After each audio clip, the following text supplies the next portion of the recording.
Negara ini dikuasai oleh Uni Soviet. Presiden terakhirnya Gorbachev. Ada yang mengatakan Gorbachev itu orang Bandung, nama aslinya Cecep Gorbachev.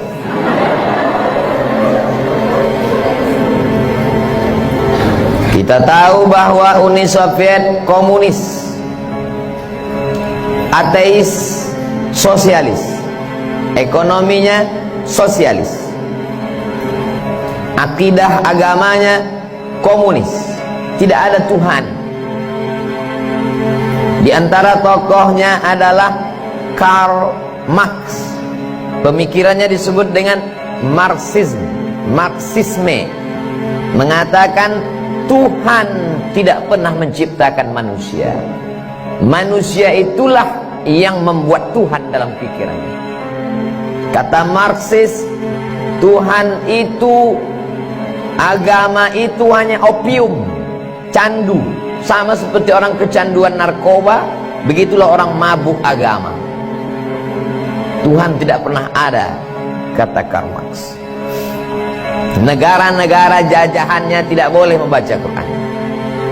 Quran dibakar, ulama-ulama dihabisi, agama tidak boleh berkembang. Akhirnya datang Boris Yeltsin.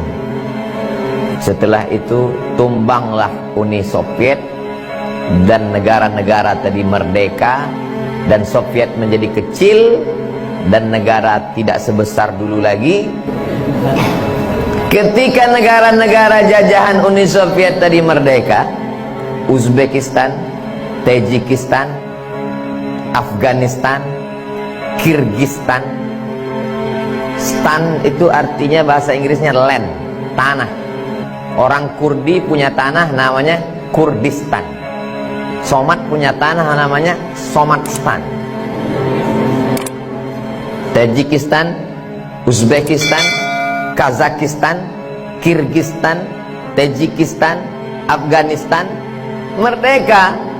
Apakah mereka ini menjadi komunis dan tidak beragama? Ternyata setelah negeri-negeri ini merdeka, anak-anak kecilnya hafal Quran.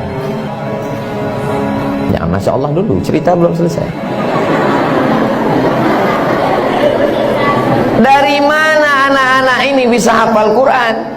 Ternyata di dalam kamar itu malam-malam tanahnya digali.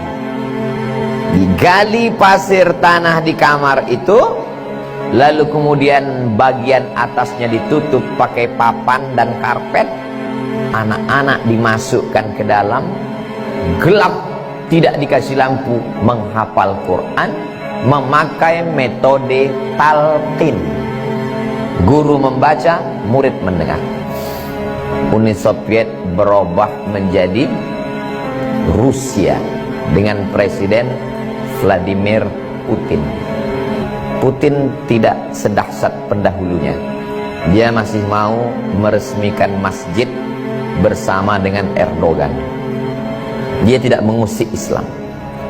Bukan berarti saya pro Putin. Lalu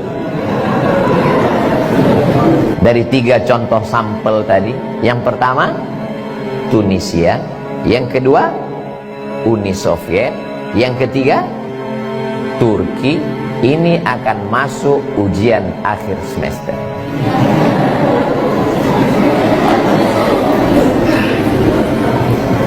Kesimpulannya adalah jangan takut dengan penguasa yang zalim. Tapi kami nggak bisa berceramah seperti Ustadz. Ceramah ini berat, biar aku aja. Sanggup kalian dibully? Sanggup kalian nanti upload tiba-tiba lebih banyak unlike, dislike?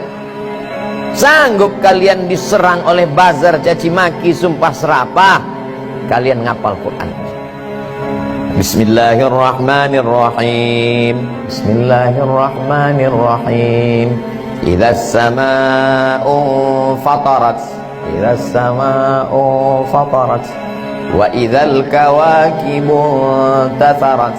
Wa idzal kawakibu tatharat. Wa idzal biharu fujirat. Tidak melihat Quran, tapi hafal Al-Quran. Gelap. Di tengah gelap itulah anak-anak itu menghafal Quran. Ketika tentara-tentara Uni Soviet datang, mereka diam, mereka sepi, mereka sunyi. Saat tentara tertidur malam, di malam itulah mereka mendidik anak-anak bertahajud dan menghafal Al-Quran. Terbukti janji Allah, inna nahnu nazzalna dzikra wa inna lahu lahafiz. Akhirnya apa yang terjadi? Begitu dideklarasikan negara pecah, Uni Soviet tumbang, berdiri Rusia, dan negara-negara kecil ini merdeka. Al-Quran sudah bangkit.